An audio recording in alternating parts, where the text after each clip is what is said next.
Oh, tu veux savoir pourquoi le confort est nuisible? Reste bien jusqu'à la fin. Pas besoin de te présenter ce qu'est le confort, mais je vais t'expliquer pourquoi il faut que tu cherches à l'éviter le plus possible. Premièrement, le confort incite à devenir inactif.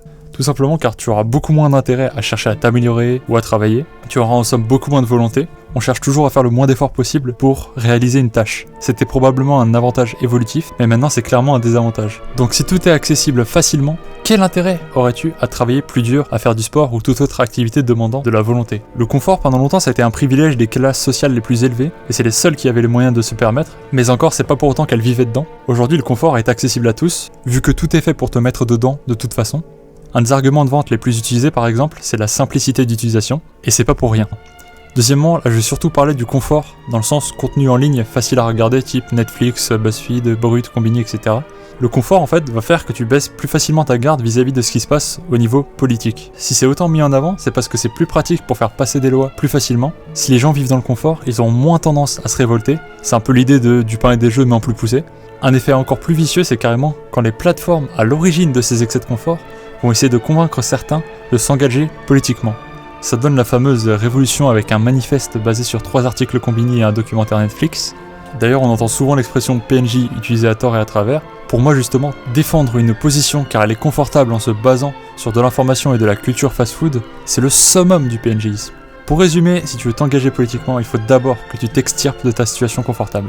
Troisièmement, il réduit ton appétence au contenu plus développé. Si on t'habitue à consommer des produits culturels divertissants mais qui ne transmettent pas réellement d'émotions ou pas réellement d'idées intéressantes, tu auras tendance à moins apprécier le contenu plus travaillé, qui est souvent plus clivant, car ce sera moins divertissant et ça cherchera plus à te brusquer ou à t'offenser pour te transmettre quelque chose. Et celui qui est empêtré dans le confort, tout ça, il aime pas se faire brusquer. Pourtant il le faut justement.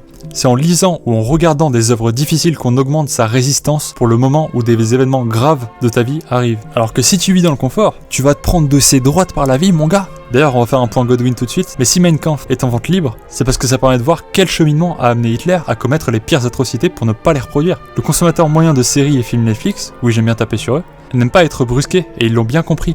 Si tu vas sur la page d'accueil, tu te rends compte qu'il y a quelques scénarios différents qui sont réutilisés en boucle. On leur met des films, séries basés sur les mêmes schémas pour, encore une fois de plus, qu'ils restent dans le confort.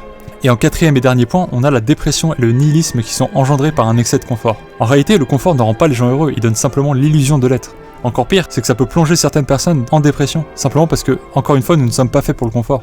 Historiquement, on a toujours été actifs, ne serait-ce qu'un minimum, et en France, depuis la fin de la Seconde Guerre mondiale, c'est la période tranquille la plus longue de notre histoire. On a besoin d'un sens à notre existence qui n'est certainement pas comblé par le confort, et sans sens à ce qu'on fait, on peut vite tomber en dépression. Le confort peut dégoûter de la vie en quelque sorte, car on a l'impression que c'est le maximum qu'on pourra avoir, vu que tous nos désirs sont comblés. Or, le fait de désirer, justement, nous motive. Et un désir comblé, c'est un désir éteint, selon Schopenhauer. C'est pour ça qu'il faut que notre vie soit un combat perpétuel, et non une recherche de stabilité, si on veut vraiment en profiter et apporter le meilleur à notre environnement. Pour résumer, je dirais que le confort agit comme une addiction qui te rend inactif, sans réelle conviction, sans goût, et qui peut te rendre dépressif, et je pense pas que tel ou tel acteur industriel t'a blâmé. C'est plutôt le consumérisme en général qui a favorisé ceux qui produisaient du contenu de moins bonne qualité en masse, du moment que c'était divertissant. Et maintenant, je vais apporter une solution pour ceux qui justement se sentent empêtrés dans le confort. Bon déjà, si tu es atteint de dépression, va voir un médecin. N'écoute pas des gens sur internet, je suis désolé, je pourrais pas vraiment t'aider plus. Mais sinon, si tu penses que tu vis trop dans le confort, voici quelques pistes. Premièrement, le sport. Le sport, c'est un peu la solution à tout. Le sport, c'est vraiment fou à quel point c'est efficace pour plein de choses. Te mettre au sport, ça va souvent être un premier pas pour sortir de ta zone de confort. Pour savoir quel sport te plairait, malheureusement il n'y a pas d'autre solution que l'essai-erreur. Néanmoins tu peux te baser sur les sports que tu aimes ou alors regarder des vidéos comparatives sur le sujet. Je suppose qu'il y a ce qu'il faut sur internet. Et pour te motiver à aller au sport, il faut que tu arrives à convaincre un proche de venir avec toi, de venir te soulever si tu viens pas, et ça devrait aller. Ensuite pour la culture, c'est simple, arrête Netflix, et si tu cherches des références de livres à lire ou de films à regarder, alors pour les livres j'ai fait une petite vidéo sur le sujet, je te le conseille, et pour les films je te conseille la chaîne d'Anal Génocide, qui propose souvent des films dont on entend assez peu parler finalement, et qui sont plus intéressants que les Marvel, DC et autres Transformers. Pour te mettre au travail, c'est assez compliqué. Mais si tu changes déjà ce que tu consommes comme produit culturel et que tu es actif physiquement, tu es déjà sur la bonne voie. Je ferai une vidéo à l'avenir sur comment se mettre au travail, mais vu que moi-même, je suis pas encore totalement au point, je préfère pas la faire tout de suite. Sur ce, abonne-toi, commente, partage et like. Demain, je vais faire une vidéo sur pourquoi il faut faire du sport qui sera en complément de celle-ci. Et sur ce, la bise au chien.